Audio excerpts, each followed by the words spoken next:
बीड़ जिले से इस वक्त की बड़ी खबर सामने आ रही है, जहां पुलिस ने डीजे संचालकों पर बड़ी कार्रवाई की। नियमों का उल्लंघन करने पर 19 डीजे मालिकों पर केस दर्ज कर लिया गया और 1 करोड़ 28 लाख रुपए का डीजे इक्विपमेंट जब्त किया गया। गणेश विसर्जन के दौरान बीड़ जिले के पेट बीड़ इलाके में नियमों को ताक पर रखते हुए जोरदार डीजे बजाया गया। पुलिस की चेतावनी के बावजूद 75 डेसिबल से ज्यादा आवाज में डीजे बजाना भारी पड़ गया।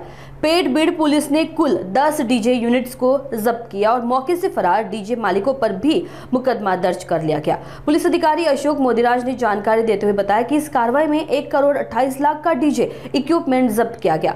बता दें कि राज्य भर में डीजे बजाने पर पहले से ही सख्त पाबंदी है। विशेष रूप से 75 डेसिबल से अधिक ध्वनि होने पर कार्रवाई की जाती है। बावजूद इसके नियमों की धज्जियां उड़ाई गई, जिसका नतीजा अब सामने है।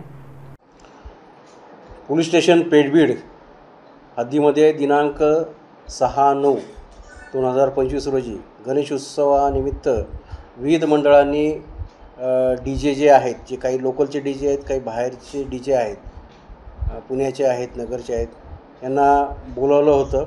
परंतु तत्पूर्वी माननीय पोलीस अधीक्षक साहेब तसेच माननीय अप्पर पोलीस अधीक्षक साहेब व प्रत्यक्षात आम्ही संबंधित मंडळांना यापूर्वी डीजेचा वापर न करण्याबाबत तसेच सुप्रीम कोर्टाचे व हायकोर्टाचे जे निर्देश जे दिलेले आहेत, जे डेसिबल दिलेले आहेत, त्यामध्येच त्यांनी त्या वाद्याचा उपयोग करायला हवा होता।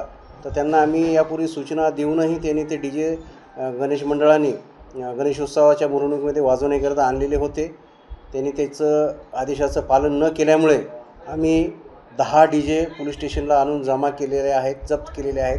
तसेच 19 डीजेवरती आम्ही जे निघून गेलेत त्यांच्यावरती आम्ही कोर्टामध्ये गुन्हा दाखल करून कोर्टामध्ये खटले पाठवित आहोत। आम्ही एकूण 1,27 लाखाचा मुद्देमाल जप्त केलेला असून प्रादेशिक परिवहन अधिकारी यांना पत्र दिलेलं आहे व त्यावरती ते दंडात्मक कारवाई करीत आहेत।